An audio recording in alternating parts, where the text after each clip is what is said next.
भगवान शिव की महिमा निराली है और शिव पुराण तो अपने आप में शिव की साक्षात महिमा का पुराण है, जिसके पाठ करने या सुनने से ही लोग पाप से मुक्त हो जाते हैं। ऐसा माना जाता है कि यदि किसी भी तरह आस्था या अनास्था से ही कोई शिव महिमा सुनता है तो उसका कल्याण होता है और वो सभी प्रकार के बंधनों से मुक्त हो जाता है और उसके सभी पाप नष्ट हो जाते हैं।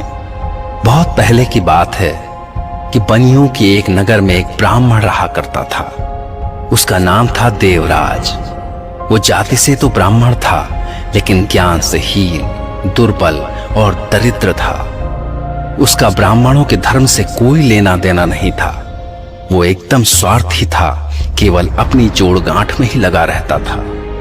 वो अपने ऊपर विश्वास करने वाले लोगों को ठगा करता था। ये ठगी ही उसका मुख्य कारोबार था। उसने ब्राह्मण, क्षत्रियों और वैश्यों को अनेक बहाने करके उनका धन लूटा था, परंतु उसके इस पाप का थोड़ा सा भी धन धर्म के कार्य में नहीं लगा था। यहाँ तक कि धीरे धीरे वो वेश्याओं के यहाँ भी जाने लगा। एक बार की बात है कि वो अपने काम के लिए घूमते घूमते प्रयाग नगरी पहुंचा। वहां एक शिवालय था। शिवालय में शिव पुराण की कथा हो रही थी। संयोगवश जैसे ही वो शिवालय में पहुंचा, उसे तेज बुखार आया और वो मजबूर होकर वहीं पड़े पड़े महीने भर शिव पुराण का पाठ सुनता रहा और आखिरकार वो बुखार से पीड़ित होकर चल बसा। तभी वहां यमराज के दूत आए और उसे बांधकर यमलोक ले गए। पर इतने में शिवलोक से शिव के गण भी वहां पहुंच गए। वे हाथों में त्रिशूल, गले में रुद्राक्ष और शरीर पर भस्म धारण किए हुए थे। शिव के उन गणों ने क्रोध में यम के दूतों को मार पीट कर उस ब्राह्मण को उनके कब्जे से छुड़ा लिया और विमान में बैठाकर उसे कैलाश लेने को तैयार हो गए। इस पूरी घटना से यमलोक में हाहाकार मच गया।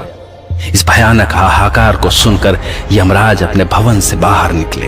पहले तो वे अपने गणों की दशा देखकर बहुत क्रोधित हुए, पर जब उन्होंने वहां शिव के गणों को देखा तो वे समझ गए कि ये महादेव शिव के आदेश पर ही यहाँ आए हैं। शिव की ये लीला देखकर धर्मराज भयभीत हो गए और उन्होंने शिव के गणों से ये पूछा भी नहीं कि वो यहाँ क्यों आए हैं और इस उत्पात का कारण क्या है, बल्कि उन्होंने दूतों का स्वागत करते हुए उनकी पूजा की और बड़े आदर पूर्वक उन्हें ब्राह्मण के साथ यमलोक से विदा किया। उसके पश्चात वे दूत ब्राह्मण को लेकर कैलाश पहुंचे। उन्होंने शिव पुराण को सुनने वाले उस ब्राह्मण को देवी पार्वती और भगवान शिव के सामने पेश किया। भगवान शिव ने ब्राह्मण को वरदान देते हुए कहा, हे ब्राह्मण, तूने जीवन भर पाप किए, लेकिन अंत समय में शिव पुराण का पाठ सुनने के कारण तेरे सभी पाप नष्ट हो गए और उसी शिव पुराण की महिमा से तू यहाँ शिवलोक में निवास करेगा।